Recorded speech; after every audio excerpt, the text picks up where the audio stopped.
Hello दोस्तों, तो आज हम लोग बौद्ध धर्म पर तीसरा सेशन कर रहे हैं। आज बौद्ध धर्म कंप्लीट हो जाएगा और हम लोग पार्ट 1 और पार्ट 2 कर चुके हैं और हम लोग बौद्ध धर्म आज कंप्लीट कर लेंगे इस सेशन में। और फिर जितना एग्ज़ाम्स में क्वेश्चन आया हुआ है उस सब एग्ज़ाम्स के क्वेश्चन को एक जगह संग्रह करके उसको हम लोग कर लेंगे। फिर एग्ज़ाम्स में बौद्ध धर्म से कोई भी क्वेश्चन आएगा उस क्वेश्चन को करने के लिए हम लोग पूरी तरह से सक्षम हो जाएंगे और धीरे धीरे सब कुछ कर लेंगे।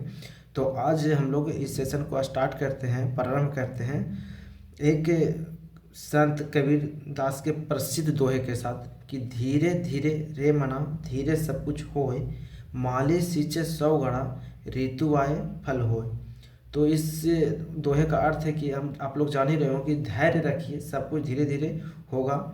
ऐसा नहीं है कि एक फूल का पेड़ है उसमें माली 100 घड़ा पानी डाल देगा तो तुरंत फूल फुला जाएगा, ऐसा तो होने वाला है नहीं। तो इसी सोच के साथ हम लोग छोटा छोटा सेशन के थ्रू हम लोग बौद्ध धर्म में कंप्लीट कर लिए हैं। आज कंप्लीट हो जाएगा और इसके बाद एक सेशन आएगा बौद्ध धर्म पर जो एग्ज़ाम्स में क्वेश्चन पूछा हुआ है उसको एक जगह संग्रह करके कर लेंगे। उसके बाद हम लोग जैन धर्म में स्टार्ट करेंगे, तो फिर जैन धर्म में हम लोग कंप्लीट करेंगे। ठीक, तो आज हम लोग स्टार्ट करते हैं कि बौद्ध धर्म में 3 संप्रदाय हैं, हीनयान, महायान, वज्रयान। हीनयान का मीनिंग समझ लीजिए।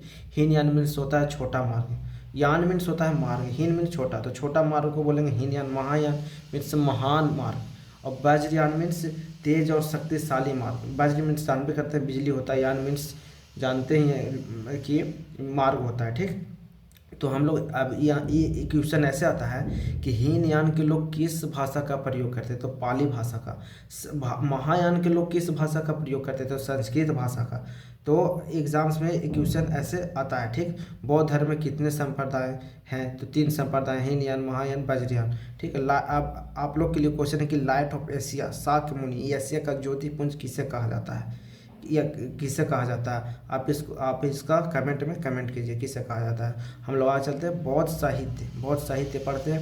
बौद्ध साहित्य मुख्यतः त्रिपिटकों में समाहित है। बौद्ध साहित्य मुख्यतः त्रिपिटकों में समाहित है पाली भाषा में। एग्जाम से बौद्ध साहित्य कौन सी भाषा में, तो पाली भाषा में है।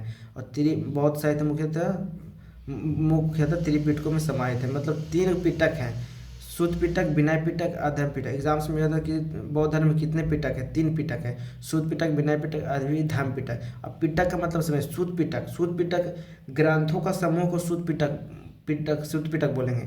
जैसे कि विनय पिटक ये भी ग्रंथों का समूह है, अभिधान पिटक ये भी ग्रंथों का समूह है।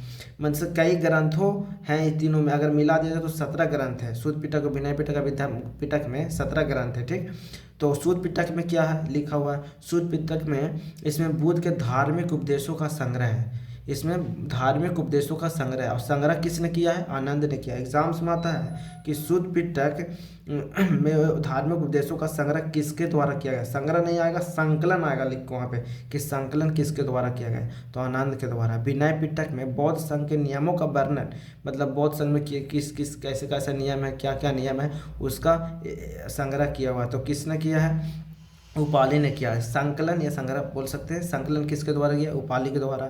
अभिधम पिटक, अभिधम पिटक में इसमें बौद्ध दर्शन की चर्चा है और किसने किया है, मोगलपुतिसिस ने।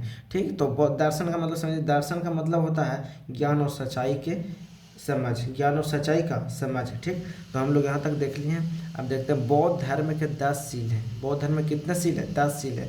आचरण, सील को आचरण बोलेंगे। एग्जाम्स में आता है कि बौद्ध धर्म के भिक्षु के लिए 10 सील हैं और जो गृहस्थ में है उसके लिए कितना सील है, 5 सील है। बौद्ध धर्म में गृहस्थ लोग हैं उसके लिए 5 सील है और जो भिक्षु लोग हैं उसके लिए 10 सील है। तो 10 आचरण कौन कौन से, सत्य बोलना है, सत्य नहीं बोलना है, अहिंसा मतलब हिंसा नहीं करना है, अपरिग्रह मतलब ज़रूरत से ज़्यादा चीज़ों को नहीं रखना, धन संपत्ति को ज़्यादा से ज़रूरत चीज़ों को नहीं रखना है। ठीक, उस चीज़ से बचना है, मोह माया से बचना है। ठीक, ब्रह्मचार, व्यभिचार आदि से दूर रहना है। ठीक, असमय भोजन का त्याग, समय पर भोजन करना है, मद्य सेवन नहीं करना है, कोमल श्रृंगार, ये सब की बौद्ध धर्म के 10 सील है। इन सबको प्रयोग मतलब कि 10 सील है, इन सब भिक्षुओं को ये सब चीज़ें करना पड़ता है जो बौद्ध धर्म के भिक्षु हैं। और जो गृहस्थ जीवन में है बौद्ध धर्म को उसको 5 सील ही मानना रहता है। ठीक जातक कथाएं देखते हैं, ये एग्जाम्स में आता है जातक कथाएं कौन सी भाषा में लिखी गई है। एग्जाम्स में आता है कि जातक भाषाएं कौन सी भाषा में, तो पाली भाषा में लिखी गई है। तो जातक कथाएं में समझ लेते हैं कि जातक कथाएं में क्या है लिखा हुआ। भगवान बुद्ध के पूर्व जन्मों की कहानी, बुद्ध अपने पिछले जन्मों में कैसे अच्छे कर्म किए, त्याग दया सत्य का पालन किए, इस चीज़ के बारे में जातक कथाएं में लिखा हुआ है। ठीक, तो हम लोग जातक कथाएं देख ले। जातक कथा एग्जाम्स में मतलब कौन सा भाषा में लिखा हुआ है, तो पाली भाषा में लिखा हुआ है। बुद्ध चरित्र तथा सौंदर्यानंद महाकाव्य कौन सी भाषा में है, संस्कृत भाषा में है। और किसके द्वारा लिखा गया है, अश्वघोष द्वारा। बुद्ध चरित्र में किस चीज़ का वर्णन किया, बुद्ध के जीवन पर आधारित ग्रंथ है ये बुद्ध चरित्र। बुद्ध के जीवन पर आधारित ग्रंथ है। इसमें जन्म से लेकर ज्ञान प्राप्ति तक की कथाएं को लिखा हुआ है इसमें बुद्ध चरित्र में। ठीक, और किसने लिखा, सौंदर्यानंद। महाकाव्य संस्कृत भाषा में अश्वघोष ने लिखा है। बुद्ध चरित्र तथा सौंदर्यानंद महाकाव्य दोनों, सौंदर्यानंद और बुद्ध चरित्र दोनों महाकाव्य है। संस्कृत भाषा में लिखा किसको, अश्वघोष ने लिखा। वासुमित्र द्वारा संस्कृत भाषा में महाविभाव एक उच्च कोटि का बौद्ध ग्रंथ है। एग्जाम्स में आता है कि संस्कृत भाषा में रचित महाविभाव एक कैसी कोटि का बौद्ध ग्रंथ है, तो उच्च कोटि का बौद्ध ग्रंथ है। ठीक, एग्जाम्स में सब जितना भी हाईलाइटेड किया हुआ है एकदम रिपीट होते रहता है क्वेश्चन, इस सब चीज़ को आप लोग दिमाग में बैठा लीजिए। ठीक है, शॉर्ट नोट्स बना रहे हैं, इसी तरीके से हम लोग बौद्ध धर्म कंप्लीट कर लेंगे, फिर जैन धर्म को कंप्लीट करेंगे।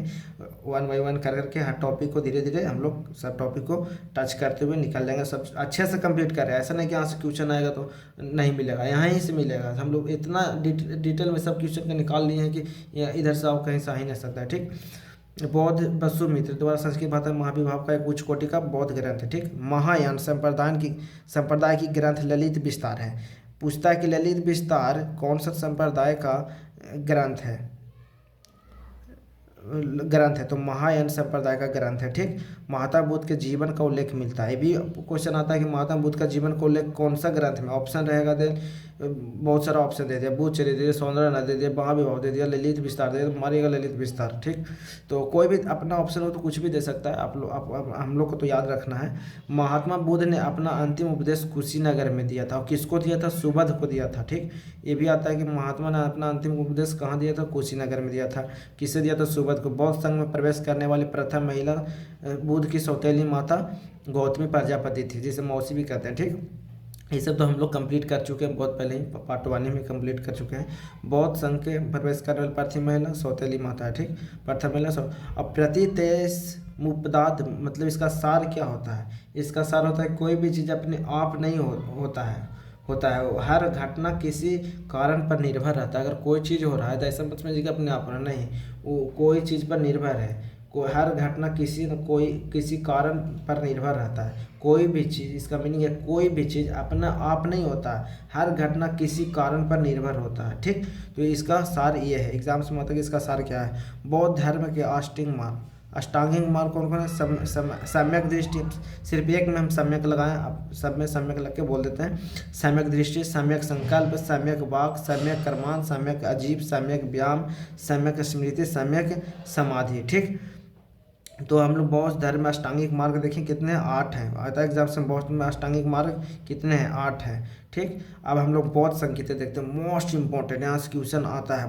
बौद्ध संगीत कहाँ हुआ था, कितना ईस्वी में हुआ था, किसके शासन काल में हुआ था, या अध्यक्ष कौन था। ठीक, तो हम लोग प्रथम देखते हैं, प्रथम बौद्ध संगीत कहाँ हुई थी, राजगिरी में हुई थी। कितना ईस्वी में हुई थी, 483 ईसा पूर्व में हुई थी। किसके शासन काल में, तो अजात शत्रु के शासन काल में हुआ था। अध्यक्ष कौन था, तो महाकश्यप था। ठीक, द्वितीय बौद्ध संगीत कहाँ हुई थी, तो वैशाली में हुई थी। कितना ईस्वी में, 383 ईसा में। 100 साल के अंतर है, देख लीजिए, 483 या 383, 100 साल के अंतर में हुआ था। ठीक, काला शोक के शासन काल में हुआ था, शिशुनाग वंश के था काला शोक। इसका अध्यक्ष कौन था, सवाकामी। ठीक, तृतीय कहाँ हुआ था, तो पाटलिपुत्र में हुआ था। पहला राजगिरी, दूसरा वैशाली में, तृतीय पाटलिपुत्र में हुआ था। 250 ईसा पूर्व में हुआ था। किसके शासनकाल में हुआ था, तो अशोक के शासनकाल में हुआ था। ठीक, तो इसका अध्यक्ष कौन था, मोगलीपुतिस था। चतुर्थ जानवे का चौथा तो लास्ट में एकदम कश्मीर में होगा, कश्मीर कुंडलवन कश्मीर में हुआ, लगभग ईसा की प्रथम शताब्दी में हुआ था। कनिष्क कुषाण वंश मतलब कि किसके शासनकाल में था, कनिष्क कुषाण वंश का था। तो बसु इसका अध्यक्ष कौन है, वसुमित्र, और अश्वघोष उपाध्यक्ष था। आप इधर देख सकते हैं, ये कार्य भी अगर याद रखना है तो याद रखिए, इतना इम्पोर्टेंट नहीं, लेकिन कभी कभी क्वेश्चन आता है इससे भी। कार्य इसका प्रथम प्रथम बौद्ध संगीति में क्या किया, शुद्ध पिटक और विनय पिटक का संकलन हुआ था, मतलब कि संकलन मतलब संग्रह हुआ था। ये सब महासंगतियाँ इसलिए करवाई थी कि सब नियमों का संग्रह करके अच्छे तरीक़े से रखा जाए, ठीक ना। बौद्ध फिर दूसरा में क्या हुआ था कि बौद्ध संघ स्थविर और महासंघिक में विभाजित हुआ था। तो हम लोग बौद्ध संगतियाँ भी देख लिए हैं, और आज हम लोग यहाँ कंप्लीट कर लिए हैं बौद्ध धर्म से। अब एग्ज़ाम्स में जितना भी बौद्ध धर्म से क्वेश्चन आया हुआ है उसको हम लोग देख लेंगे एक सेशन में। उसके बाद बौद्ध धर्म से कोई भी क्वेश्चन एग्ज़ाम्स में नहीं छूटेगा, हम लोग सक्षम हो जाएंगे करने के लिए। उसके बाद जैन धर्म स्टार्ट करेंगे, जैन धर्म को कंप्लीट करेंगे। अगर आप लोग को वीडियो अच्छा लग रहा है तो लाइक कर दीजिए और सब्सक्राइब कर दीजिए, अपने दोस्तों का पास शेयर कर दीजिए। और अच्छा लग रहा है तो आप कमेंट करके बताएं कि क्या और क्या दिया जाए, क्या शॉर्ट नोट्स में और क्या ऐड किया जाए, क्या इससे हटाया जाए। तो आप इन सब चीज़ों को हमें कमेंट में सुझाव दे सकते हैं, ठीक है। Thank you very much.